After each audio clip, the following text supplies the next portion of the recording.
راتیں کسی یاد میں کٹتی ہیں اور دن دفتر کھا جاتا ہے، دل جینے پہ مائل ہوتا ہے تو موت کا ڈر کھا جاتا ہے۔ سوچیں آزاد ہوں تو پاؤں خود ٹھیک جگہ پر پڑتے ہیں، رستوں پہ توجہ دینے سے بندہ ٹھوکر کھا جاتا ہے۔ سچ پوچھو تو تہذیب آفی میں ایسے دوست سے عاجز ہوں، ملتا ہے تو بات نہیں کرتا اور فون پہ سر کھا جاتا ہے۔ محبت خود اپنے لیے جسم چنتی ہے اور جال بنتی ہے ان کے لیے جو یہ آگ اپنے سینوں میں بھرنے کو تیار ہوں، گھٹ کے جینے سے بیدار ہوں۔ محبت کبھی ایک سے یا کبھی 101 لوگوں سے ہونے کا اعلان ایک ساتھ کرتی ہے، اس میں کہیں عمر کی جنس کی کوئی قدر نہیں۔ محبت کسی بینچ پر ایک مرد اور عورت میں کھائی ہوئی ایک ادھوری قسم ہے۔ محبت میں مر جانا مرنا نہیں، محبت تو خود دیوتاؤں کا پنرجنم ہے۔ محبت کسی راہبہ کی کلائی سے اتری ہوئی چوڑیوں کی کھنک ہے، محبت کسی ایک مردہ ستارے کو خیرات میں ملنے والی چمک ہے۔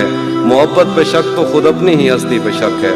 محبت تو محبوب کے قد و قامت سے جنمی ہوئی وہ علامت ہے اور تیز بارش میں سہمے ہوئی آنکھوں پر بڑی چھتریوں کی طرح ہے۔ محبت سرد ملکوں میں واپس پلٹتے ہوئے اپنے زخمی پروں سے خلا میں لہو کی لکیریں بناتی ہوئی مونج ہے اور دل کی زمینوں کو سیراب کرتی ہوئی نہر ہے، قہر ہے، زہر ہے جو رگوں میں اتر کر بدن کو اداسی کے اس شہر میں مار کر خیر آباد کہتی ہے جو کیلوینو نے بس ذہن میں ہی تصور کیا تھا۔ مسجدوں میں سپاروں کو سینوں میں محفوظ کرتے ہوئے بچیوں کو خدا سے ڈراتے ہوئے مولوی کا مکر ہے محبت۔ کلیساؤں میں روسی اخروٹ کی لکڑیوں سے بنی کرسیوں پر بزرگوں کی آنکھوں میں مرنے کا ڈر ہے محبت۔ محبت ذہینوں پہ کھلتی ہے، اس کو غبی کند ذہنوں سے کوئی علاقہ نہیں۔ محبت کو کیا کوئی اپنا ہے یا غیر ہے، اس میں آدمی سب کچھ لٹا کے بھی کہتا ہے۔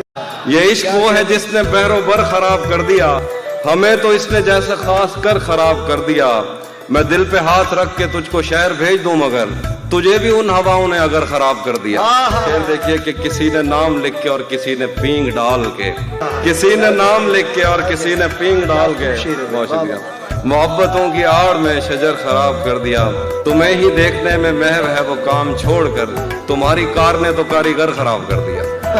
میں قافلے کے ساتھ ہوں مگر مجھے یہ خوف ہے اگر کسی نے میرا ہم سفر خراب کر دیا۔ اور ایک شعر دیکھیے، تیری نظر کے میں کدے تمام شب کھلے رہے، تیری نظر کے میں کدے تمام شب کھلے رہے، تیری شراب نے میرا جگر خراب کر دیا۔ سفید شرٹ تھی، تم سیڑھیوں میں بیٹھے تھے، میں جب کلاس سے نکلی تھی مسکراتے ہوئے۔ ہماری پہلی ملاقات یاد ہے نا تمہیں، اشارے کرتے تھے تم مجھ کو آتے جاتے ہوئے۔ تمام رات وہ آنکھیں نہ بھولتی تھی مجھے کہ جن میں میرے لیے عزت اور وقار دکھے۔ مجھے یہ دنیا بیابان تھی مگر ایک دن تم ایک بار دکھے اور بے شمار دکھے۔ مجھے یہ ڈر تھا کہ تم بھی کہیں وہی تو نہیں جو جسم پر ہی تمنا کے داغ چھوڑتے ہیں۔ خدا کا شکر کہ تم ان سے مختلف نکلے جو پھول توڑ کے غصے میں باغ چھوڑتے ہیں۔ زیادہ وقت نہ گزرا تھا اس تعلق کو کہ اس کے بعد وہ لمحہ کریں آیا۔ چھوا تھا تم نے مجھے اور مجھے محبت پر یقین آیا تھا لیکن کبھی نہیں آیا۔ پھر اس کے بعد میرا نشہ سکوت گیا، میں کشمکش میں تھی، تم میرے کون لگتے ہو۔ میں امرتا تمہیں سوچوں تو میرے ساحر ہو، میں فارغہ تمہیں دیکھوں تو جون لگتے ہو۔ ہم ایک ساتھ رہے اور ہمیں پتہ نہ چلا، تعلقات کی حد بندیاں بھی ہوتی ہیں، محبتوں کے سفر میں جو راستے ہیں وہیں ہوس کی سمت میں پگڈنڈیاں بھی ہوتی ہیں۔ تمہارے واسطے جو میرے دل میں ہے حافی، تمہیں میں کاش یہ سب کچھ کبھی بتا پاتی، اور اب مزید نہ ملنے کی کوئی وجہ نہیں، بس اپنی ماں سے میں آنکھیں نہیں ملا پاتی۔ جب وہ اس دنیا کے شور اور خاموشی سے قطع تعلق ہو کر انگلش میں غصہ کرتی ہے، میں تو ڈر جاتا ہوں لیکن کمرے کی دیواریں ہنسنے لگتی ہیں۔ واہ واہ، وہ ایک ایسی آگ ہے جس کو صرف دہکنے سے مطلب ہے۔ واہ، وہ ایک ایسا پھول ہے جس پر اپنی خوشبو بوجھ بنی ہے۔ وہ ایک ایسا خواب ہے جس کو دیکھنے والا خود مشکل میں پڑ سکتا ہے۔ اس کو چھونے کی خواہش تو ٹھیک ہے لیکن پانی کون پکڑ سکتا ہے۔ وہ رنگوں سے واقف ہے بلکہ ہر ایک رنگ کے شجرے تک سے واقف ہے۔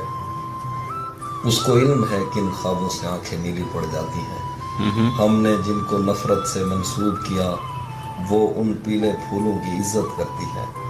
کبھی کبھی وہ اپنے ہاتھ میں پینسل لے کر ایسی سطریں کھینچتی ہے سب کچھ سیدھا ہو جاتا ہے۔ وہ چاہے تو ہر ایک چیز کو اس کے اصل میں لا سکتی ہے، صرف اسی کے ہاتھوں سے دنیا ترتیب میں آ سکتی ہے۔ اور ہر پتھر اس پاؤں سے ٹکرانے کی خواہش میں زندہ، لیکن یہ تو اسی ادھورے پن کا جہاں ہے۔ ہر پنجرے میں ایسے قیدی کب ہوتے ہیں، ہر کپڑے کی قسمت میں وہ جسم کہاں ہے۔ میری بے مقصد باتوں سے تنگ بھی آ جاتی ہے تو محسوس نہیں ہونے دیتی، لیکن اپنے ہونے سے اکتا جاتی ہے۔ اس کو وقت کی پابندی سے کیا مطلب ہے، وہ تو بند گھڑی بھی ہاتھ میں باندھ کے کالج آ جاتی ہے۔